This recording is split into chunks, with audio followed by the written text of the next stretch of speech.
Assalamualaikum warahmatullahi wabarakatuh. Nama saya Rini Anissa. Di sini saya akan menjelaskan pengertian hak milih. Menurut Mahkamah dalam pendapatnya, hak memilih adalah hak yang dijamin dalam konstitusi sebagaimana dinyatakan dalam putusan MK nomor 11-17 PUU 1 2003 yang menyebutkan menimbang bahwa hak konstitusional warga negara untuk memilih dan dipilih adalah hak yang dijamin oleh konstitusi, undang-undang, maupun konvensi internasional. Maka pembantasan, penyimpangan, peniadaan, dan penghapusan akan hak dimaksud merupakan pelanggaran terhadap hak asasi warga negara. Selain itu, secara spesifik, Undang-Undang Nomor 30 1999 tentang hak asasi manusia seperti yang tercantum dalam pasal 43 yang menyatakan setiap warga mendapatkan hak dipilih dan memilih dalam pemilihan umum berdasarkan persamaan hak melalui pemungutan suara yang langsung, umum, bebas, rahasia, jujur, dan adil sesuai dengan ketentuan peraturan perundang-undangan. Tidak hanya itu, frasa hak memilih yang dimasalahkan oleh pemohon juga telah ditegaskan dalam Undang-Undang 1945. Kedaulatan berada di tangan rakyat dan dilaksanakan menurut Undang-Undang Dasar. Dari ketentuan kedaulatan berada di tangan rakyat adalah bahwa rakyat memiliki kedaulatan, tanggung jawab, hak, dan kewajiban untuk secara demokratis memilih pemimpin yang akan menyelenggarakan pemerintahan guna mengurus dan melayani seluruh lapisan masyarakat, serta memilih wakil rakyat untuk mengawasi jalannya pemerintahan. Agar para wakil rakyat tersebut dapat bertindak atas nama rakyat, maka wakil-wakil rakyat harus ditentukan sendiri oleh rakyat. Mekanismenya melalui pemilihan umum. Secara umum, tujuan pemilihan umum itu yang pertama, memungkinkan terjadinya peralihan pemerintahan secara aman dan tertib. Selanjutnya, untuk melaksanakan kedaulatan rakyat. Dan yang ketiga, dalam rangka melaksanakan hak-hak asasi manusia.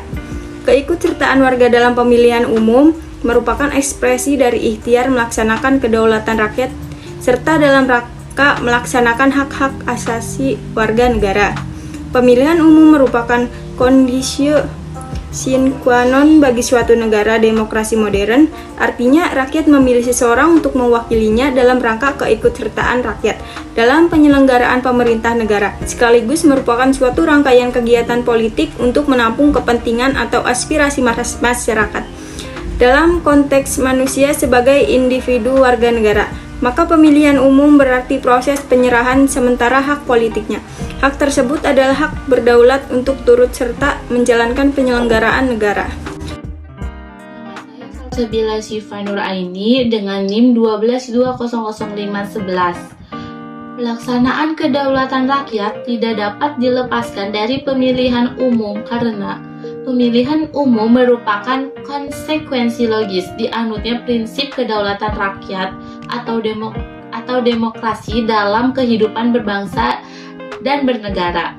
Prinsip dasar kehidupan kenegaraan yang demokratis adalah setiap warga negara berhak ikut aktif dalam proses politik. Di Indonesia, pemilihan umum merupakan penafsiran normatif dari Undang-Undang Dasar 1945 agar pencapaian masyarakat demokratis tercipta.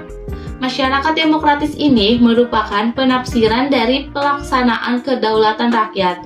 Dalam hal ini, kedaulatan rakyat hanya mungkin berjalan secara optimal apabila masyarakatnya mempunyai kecenderungan kuat ke arah budaya politik partisipan.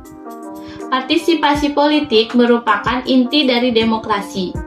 Demokratis tidaknya suatu sistem politik ditentukan oleh ada tidaknya atau tinggi rendahnya tingkat partisipasi politik warganya. Standar minimal demokrasi adalah adanya pemilu reguler yang bebas untuk menjamin terjadinya rotasi pemegang kendali negara tanpa adanya penyingkiran terhadap suatu kelompok politik maupun adanya partisipasi aktif dari warga negara dalam pemilu itu dan dalam proses penentuan kebijakan. Dalam pemilihan umum, diakui adanya hak pilih secara universal atau universal suffrage. Hak pilih ini merupakan salah satu prasyarat fundamental bagi negara yang menganut demokrasi konstitusional modern. Dieter Nohlen berpendapat bahwa the right to vote along with freedom of expression, assembly, association, and press is one of the fundamental requirements of modern constitutional democracy. Hak pilih warga negara mendapatkan jaminan dalam berbagai instrumen hukum. Pasal 21 Deklarasi Universal Hak Asasi Manusia atau DUHAM menentukan bahwa 1. Setiap orang berhak turut serta dalam pemerintahan negerinya sendiri, baik dengan langsung maupun dengan perantara wakil-wakil yang dipilih dengan bebas. 2. Setiap orang berhak atas kesempatan yang sama untuk diangkat dalam jabatan pemerintahan negerinya. 3. Kemauan rakyat harus menjadi dasar kekuasaan pemerintah. Kemauan ini harus dinyatakan dalam pemilihan-pemilihan berkala yang jujur dan yang dilakukan menurut hak pilih yang bersifat umum dan berkesamaan, serta dalam pemungutan suara yang rahasia ataupun menurut cara-cara lain yang juga menjamin kebebasan pengeluaran suara. Perkenalkan, saya Renggani Srimaniken. Saya akan menjelaskan ke slide berikutnya, yaitu hak pilih tercantum dalam International Covenant on Civil and Political Rights yang telah diratifikasi Indonesia dengan UU No. 12 tahun 2005 pasal 25. ICCPR menentukan bahwa setiap warga negara juga harus mempunyai hak dan kebebasan tanpa perbedaan apapun, sebagaimana dimaksud dalam pasal 2, tanpa pembatasan dan tidak beralasan. Ikut dalam pelaksanaan urusan pemerintahan baik secara langsung maupun melalui wakil-wakil yang dipilih secara bebas, memilih dan dipilih pada pemilihan umum berkala yang jujur dan dengan hak pilih yang universal dan sama, serta dilakukan melalui pemungutan suara secara rahasia untuk menjamin kebebasan dalam menyatakan kemauan dari para pemilih, memperoleh akses pada pelayanan umum di negara atas dasar persamaan. Hal ini memperlihatkan pentingnya hak pilih warga negara dalam pemilihan umum dalam rangka menjamin hak asasi warga negara sebagai cita-cita demokrasi. Jaminan dan perlindungan terhadap hak dan kebebasan warga negara merupakan pilar utama demokrasi. Pendaftaran pemilih dalam pemilihan umum sesuai prinsip kedaulatan rakyat, maka seluruh aspek penyelenggaraan pemilihan umum harus dikembalikan kepada rakyat untuk menentukannya. Tidak adanya jaminan terhadap hak warga negara dalam memilih pemimpin negaranya merupakan suatu pelanggaran terhadap hak asasi. Terlebih lagi, Undang-Undang 1945 Pasal 2 Ayat 1 menyatakan bahwa kedaulatan berada di tangan rakyat. Hak pilih juga diatur dalam Pasal 1 Ayat 2, Pasal 6A Ayat 1, Pasal 19 Ayat 1, dan Pasal 22C Ayat 1 Undang-Undang 1945. Ketentuan-ketentuan tersebut menunjukkan adanya jaminan yuridis yang melekat bagi setiap warga negara Indonesia untuk dapat melaksanakan hak pilihnya. Ketentuan tersebut menegaskan bahwa segala bentuk produk hukum perundang-undangan yang mengatur mengenai pemilihan umum sudah seharusnya membuka ruang yang seluas-luasnya bagi setiap warga negara untuk dapat menggunakan hak pilihnya dalam pemilihan umum. Perkenalkan, nama saya Denita Aprilianti. Saya akan menjelaskan peranan Mahkamah Konstitusi dalam memutuskan sengketa DPT dan implikasi Mahkamah Konstitusi nomor 102 PU 7/2009. Peranan Mahkamah Konstitusi dalam memutuskan DPT, kutipan putusan Mahkamah Konstitusi nomor 102 PU 7/2009 adalah sebagai berikut. Dengan mengingat Undang-Undang Dasar Negara Republik Indonesia tahun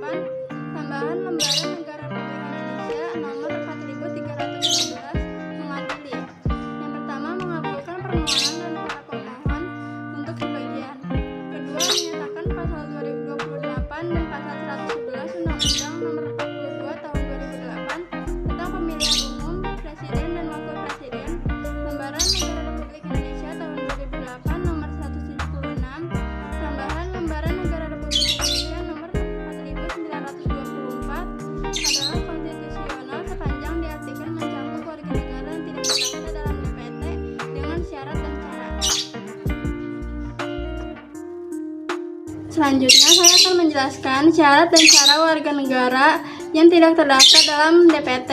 Yang pertama, selain warga negara Indonesia yang terdaftar dalam DPT, warga negara Indonesia yang belum terdaftar dalam DPT dapat menggunakan hak pilihnya dengan menunjukkan kartu tanda penduduk atau KTP yang masih berlaku atau paspor yang masih berlaku bagi warga negara Indonesia yang berada di luar negeri. Yang kedua, warga negara Indonesia yang menggunakan KTP harus dilengkapi dengan kartu keluarga atau KK atau nama sejenisnya. Yang ketiga, penggunaan hak pilih bagi warga negara Indonesia yang menggunakan KTP yang masih berlaku hanya dapat digunakan di tempat pemungutan suara atau TPS yang berada di RT atau RW atau nama sejenisnya sesuai dengan alamat yang tertera di dalam KTP-nya. Warga negara Indonesia sebagaimana disebutkan dalam 3 di atas, sebelum menggunakan hak pilihnya terlebih dahulu mendaftarkan diri pada KPPS setempat. Yang keempat, warga negara Indonesia yang akan menggunakan hak pilihnya dengan KTP atau paspor dilakukan pada 1 jam sebelum selesainya pemungutan suara di TPS atau di TPS luar negeri setempat. Yang kelima, warga negara Indonesia sebagaimana disebutkan dalam angka 3 di atas, sebelum menggunakan hak pilihnya, terlebih dahulu mendaftarkan diri pada KPPS setempat. Untuk selanjutnya ada anti korupsi. Kata korupsi berasal dari bahasa Latin yaitu corruptio atau corruptus. Selanjutnya dikatakan bahwa corruptio berasal dari kata corrumper, suatu bahasa Latin yang lebih tua.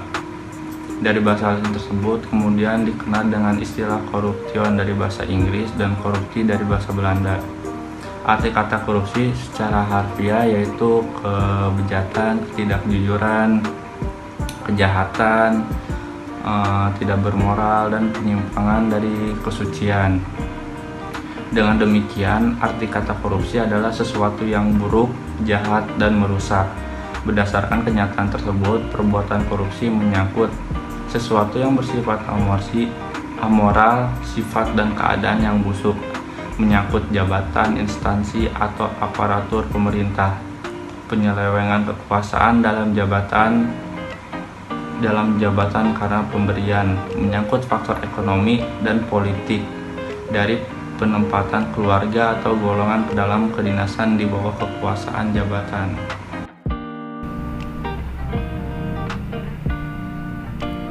Di sini saya akan melanjutkan presentasi, yaitu faktor internal dan eksternal penyebab korupsi.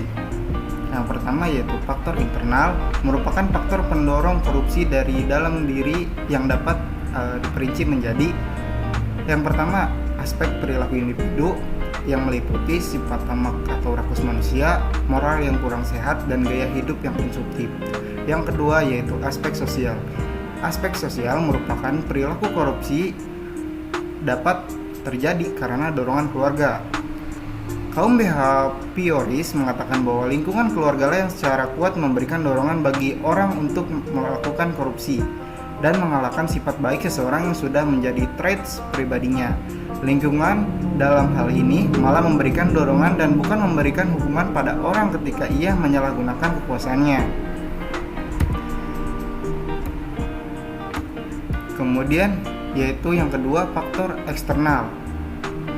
Faktor eksternal merupakan pemicu perilaku korupsi yang disebabkan oleh faktor di luar diri dari perilaku. Yang pertama yaitu aspek sikap masyarakat terhadap korupsi, yang meliputi nilai-nilai di masyarakat kondusif untuk terjadinya korupsi. Yang kedua yaitu masyarakat kurang menyadari bahwa korban utama korupsi adalah masyarakat sendiri. Yang ketiga, masyarakat kurang menyadari bila dirinya terlibat korupsi. Kemudian yang kedua, aspek ekonomi. Aspek ekonomi merupakan pendapatan tidak mencukupi kebutuhan. Dalam rentang kehidupan, ada kemungkinan seseorang mengalami situasi terdesak dalam hal ekonomi. Keterdesakan itu membuka ruang bagi seseorang untuk mengambil jalan pintas, diantaranya dengan melakukan korupsi. Kemudian yang ketiga yaitu aspek politis. Kontrol sosial tersebut dijalankan dengan menggerakkan berbagai aktivitas yang melibatkan penggunaan kekuasaan negara sebagai suatu lembaga yang diorganisasikan secara politik. Nah, melalui lembaga-lembaga yang dibentuknya, dengan demikian instabilitas politik, kepentingan politis meraih dan mempertahankan kekuasaan sangat berpotensi menyebabkan perilaku korupsi.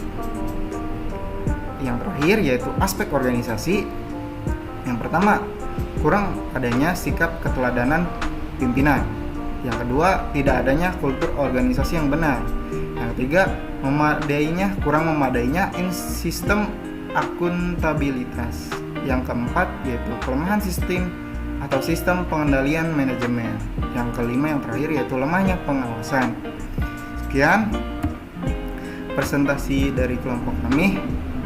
Mohon maaf bila ada kekurangan atau kesalahan kata. Terima kasih. Assalamualaikum warahmatullahi wabarakatuh.